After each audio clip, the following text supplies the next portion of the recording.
છો કારણ કે એઝ અ ટીચર તરીકે, એઝ અ એચટાટ આચાર્ય તરીકે, ડીઓ ડીપીઓ તરીકે કે અત્યારે જે ભૂમિકામાં છું, સુપેરે ભૂમિકા ભજવી છે.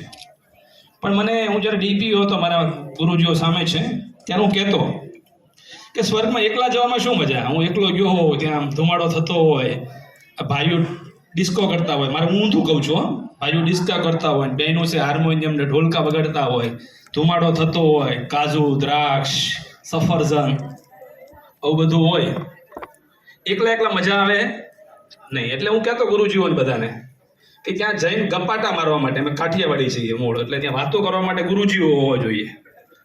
અને સાથે સાથે કાઠિયાવાડીને ખબર છે એને ચા પીવાની બહુ તલપ હોય, એટલે ત્યાં તો ચા બનાવવા માટે મારી માવડીઓ, મારી દીકરીઓ, મારી ગુરુ માતાઓ પણ હોવી જોઈએ ને. જવું છે ને સ્વર્ગે? આ બાળકોની દુઆમાં અમાપ શક્તિ છે એનું પરફેક્ટ ઉદાહરણ હું પોતે છું. જ્યારે ગુણોત્સવનો ગ્રેડ આવ્યો શરૂ, હું ઈ ગ્રેડ વાળો હતો. કયા ગ્રેડ વાળો હતો?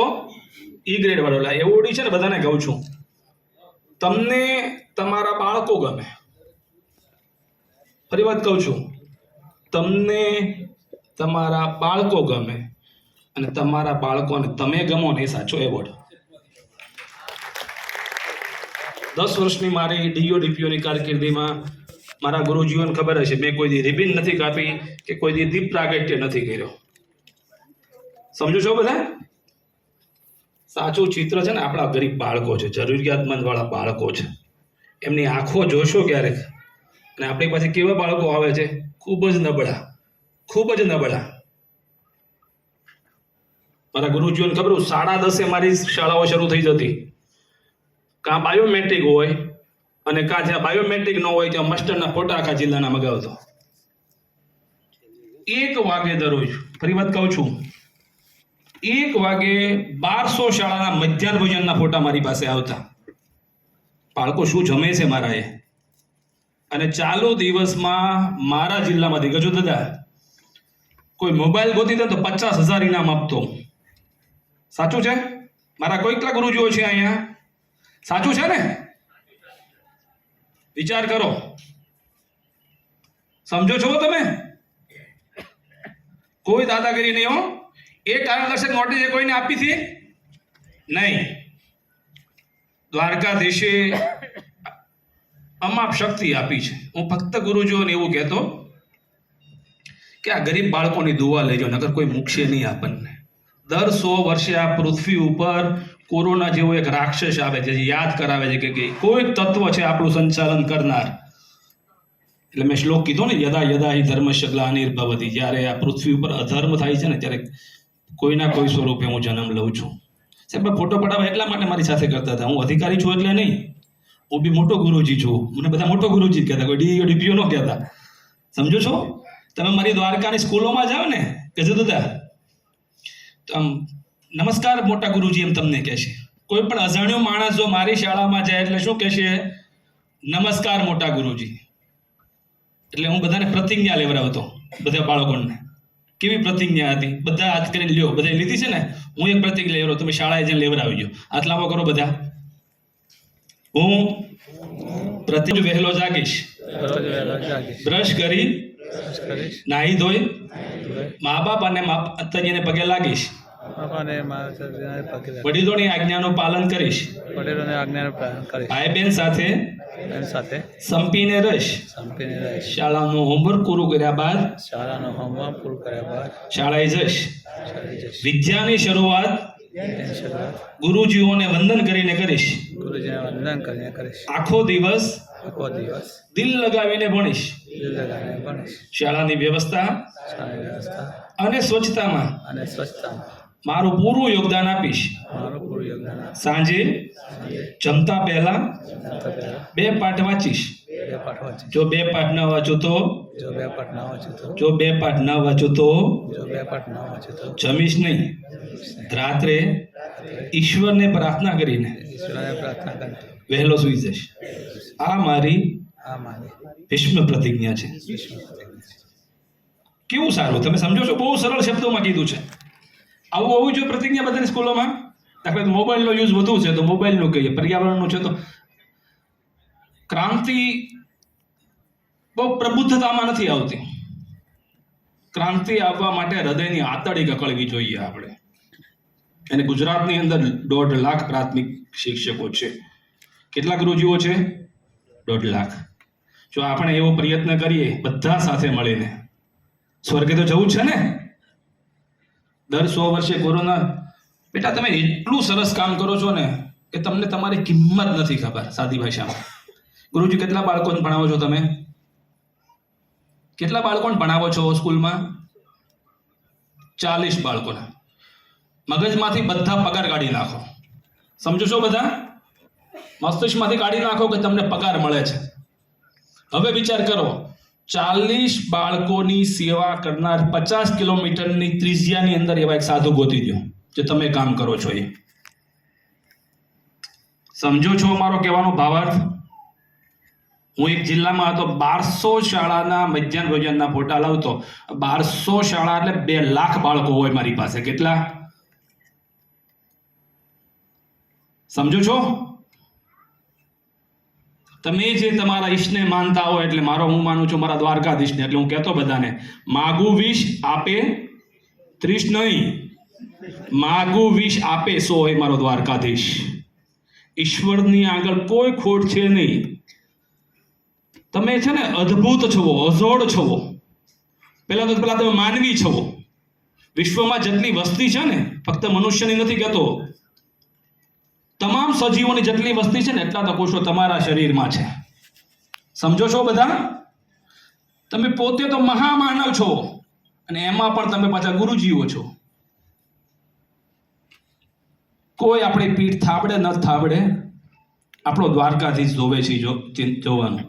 મેં 10 વર્ષની નોકરીમાં મારી તમામ નોકરી મેં ઓડિયો વિડીયો સીસીટીવી વચ્ચે એક નોકરી કરી છે. જિલ્લામાં ખબર હશે, હું ઓડિયો વિડીયો સીસીટીવી રાખતો, રેકોર્ડિંગ થાય એવું. અહીંયા જીસીઆરટીમાં પણ હું સચિવની ઓફિસ છે તો ત્યાં એવું છે. આપણે ફરી વખત કહી દઉં છું, દુનિયાને દેખાડવા કામ કરવાનું નથી. આપણી પાસે જરૂરિયાતમંદ વાળા બાળકો છે અને ઈશ્વરે આપણને કામ સોંપ્યું છે. જો 1.5 લાખ માણસો, મેં 3-4, કારણ કે 8 વર્ષમાં મારી 6 બદલી થઈ છે. દ્વારકાધીશ એમ કહેતો, તું એક જિલ્લામાં જાજો સમય રહેવો જોઈએ નહીં. જેટલા વધુ જિલ્લા જાય ત્યાં વધુ પુણ્ય મળે. સાચું ને? અને હું ગુરુજીને શિક્ષક કહેતો જ નથી, માસ્તરે કહેતો નથી, એને ગુરુજી જ કહો. સા વિદ્યા દ વિમુક્ત. મુક્તિ આપે ને એ વિદ્યા છે. મુક્તિ આપે એ વિદ્યા છે, યાદ રાખજો. કેમાંથી? પીડામાંથી, દુઃખમાંથી, મોહમાંથી. પરાવિદ્યા ને અપરાવિદ્યા આપણે જોઈએ છીએ. વિદ્યાનું સાચું ધ્યેય તો આધ્યાત્મિક ઉન્નતિ છે. સેકન્ડ ધ્યેય છે એ ભૌતિકવાદનું છે. એટલે જ્યારે તમે ગુરુજીઓ, આ 2-3 દિવસ પહેલા જે કાશ્મીરમાં જે હું 8 તારીખે જાઉં છું અલ્ટીસીમાં, એટલે મને ઘણાએ કીધું કે એ ગુરુજીઓની ખામી કે આવા બાળકો બન્યા છે. સમજો છો? ફરી વાત કહું છું, તમને નાની વાત દેખાતી છે પણ આધ્યાત્મિક ઉન્નતિની જવાબદારી ગુરુઓની છે. આ દેશની જે પ્રણાલી હતી, ભારતીય નોલેજ સિસ્ટમ હતી ને, એનું ગ્રંથોના જ્ઞાન કરતા ગુરુ શિષ્યની જે પરંપરા હતી એ શ્રેષ્ઠ હતી. યાદ રાખજો. એ ગુરુ ભગવાન સ્વરૂપ માનવામાં આવતા હતા. પરિણામે આપણે જ્યાં રામ બને, કૃષ્ણ બને, વશિષ્ઠ હતા જ્યારે રામ બન્યા છે. યાદ રાખજો. સમજો છો ને મારો કહેવાનો ભાવાર્થ? ફોટો પાડવાનો નો ડાઉટ, મેં કીધું એમ 38 સુધી છું એટલે બધાને જુદી જુદી જગ્યાએ ફોટો પાડવા. મને કેટલા જણા આની પહેલા પણ ફોટો પાડ્યો છે, ઘણા હશે એવા. બહુ એવું નહીં રાખવાનું. જો આમ ગુરુજી યાદ ઓછો પીને નાખ્યો તરત, ખૂબ આનંદથી. એટલે ફોટોગ્રાફર ચિંતા નહીં કરતા, બાળકો સાથે રહીને અમારા ગુરુજીઓ બાળકો જેવા થઈ જાય છે. પણ આનંદ આવી ગરમીમાં, પહેલાં તો હું સવારે સાયકલ લઈને આવ્યો હતો, પછી ઉલ્લા પણ બેઠો હતો, હું જોતો હતો. ગજુ દાદા પાછળ હું બેઠો હતો, પુલકિતભાઈ ત્યાં આવ્યા હતા, એટલે મેં કીધું તમે જાઓ, હું સાંજે આવી આટો મારવા. મિત્રો ફરી વખત કહું છું, તમારું મૂલ્ય તમારા આચરણ પરથી દેખાશે. તમે બહુ રૂપાળા હશો ને તો એની અસરકારકતા 2 યા 3 મિનિટ, 5 દિવસ રહે, 10 દિવસ રહેશે. પણ તમારું આચરણ શ્રેષ્ઠ હશે ને તમારો એની સાથે તમારો પવિત્ર ઈરાદો હશે ને તો એની અસરકારકતા. આ નોટિસ વગરનું આવું કામ કરીશ થઈ ગયું હોય, તમે સમજો, વિચારો. 10:30 થી 5 વાગ્યા સુધી કોઈને મોબાઈલ નહીં અડવાનો. મારા ગુરુજીઓ કલમ 27 આરટી એક્ટની કલમ 27 મેં ભંગર નથી થવા, નિહાળમાંથી બહાર જ નકદ નથી નીકળવા દીધા. સમજો છો? ઢાલની જેમ હું કામ કરતો હતો. સાચું ને છે? કેવી દુઆઓ લીધી બાળકોની. સાહેબ દ્વારકાનું હરેક ગામની અંદર રહેલો સરપંચ હરેક બાળક ઓળખતું મને. આ દાઢી અમથી નથી કરી, મારું જ્ઞાન બધા સાંભળે ને એટલા માટે. કારણ કે જો જુવાન આમ દાઢી બાઢી ન હોય ને, આમ યુંગ જેવા હોય, જુવાન જેવા, તો કોઈ ઉપદેશ સાંભળતો નથી. અને કેટલી 5-10 મિનિટ બોલ્યો ને હું ગજુદા, કેવું શાંતિથી સાંભળે છે. એનો મતલબ મારામાં હિપ્નોટાઇઝની શક્તિ હશે એવું સ્વીકારો છો? આ શક્તિ નથી, આ મારા દ્વારકાધીશે મને આપેલા આશીર્વાદ છે. કે મારી આતડી કકળે છે કે મારા ગુજરાતના ગરીબ બાળકો, મારા ગુજરાતના જરૂરિયાતમંદ બાળકો, 70% બાળકો મારા ત્યાં MDMમાં જમે છે ભરપેટ. આપણી પાસે એવા જ બાળકો રહ્યા છે. ખાનગી શાળાની વસ્તુ અલગ છે, આપણો એક દુનિયા અલગ છે. અને હું 2 દિવસ પહેલા તે બાપુનું ગામ સ્વરાજ્ય ગાંધી બાપુનું વાંચતો હતો. આપણે આ બાળકોની દુઆઓ લેવાની છે અને લેજો તો શ્રેષ્ઠ છે. દેખાડો કરશો નહીં લ્યો ને તો આકાશમાં ઉડતું બલૂન તમારા શરીરમાં મૂકવું પડશે. મૂકે છે ને બધા, સમજો છો બધા? આકાશમાં ઉડતું બલૂન તો ઉડવા માટે હોય ને, શરીરમાં મૂકવું પડે છે. હવે બહુ અઘરું થઈ ગયું છે હો ભાઈ. ડાબી સાઈડમાં મૂકવાનું હોય, જમણી સાઈડમાં મૂકી દે છે. કોઈ દવાખાનાનો વિશ્વાસ નથી. છાપું વાંચીએ છીએ તો અને રોજ અઠવાડિયા 10 દિવસ છાપામાં વાંચીએ છીએ કે 25 વર્ષના એટેક આવ્યો, 40 વર્ષના એટેક આવ્યો, 50 વર્ષના એટેક આવ્યો. એવું શ્રેષ્ઠ કામ કરો કે આપણી બ્લોકેજની નળીઓ તૂટી જાય. અને ગુરુ માતાઓ, ગુજરાતની અંદર સૌથી શ્રેષ્ઠ ગુરુ માતાઓ દીકરીઓ પાસેથી કામ લઈએ કે તો હું પોરબંદર વાળી મારી ઢીંગલીઓ. બેટા સાચી વાત. હું દીકરીઓને કહેતો કે હવે બહુ અઘરું થઈ ગયું છે. મોટા ભાગના એક બાળક કે એક દીકરી હોય છે, ખ્યાલ છે ને? અને એમાંય જો આ એક્સિડન્ટનું તથ્યકાંડ અમદાવાદનું જોયું હશે, મારા બોટાદના ઘણા બધા બાળકો, એકનું એક બાળક. એટલે બધી ગુરુ માતાઓ જેટલી બેઠી છે ને કહું છું, પ્રાચીન સમયમાં કર્ણ નામે એક યુદ્ધો થઈ ગયો, ખ્યાલ છે ને બધાને? કર્ણને ઈશ્વરી દેહ નથી, એને કચ્છ અને કુંડલ સૂર્યદેવ આપ્યા હતા. સાચું? તો મારી દીકરીઓ જેટલી ગુરુ માતાઓ છે ને વિનંતી છે, આમ તો બધાને વિનંતી છે કે જો તમારા બાળક માટે કચ્છ કુંડલ ધારણ કરવા હશે ને તો તમારે બાળકોની દુઆઓ લેવી પડશે.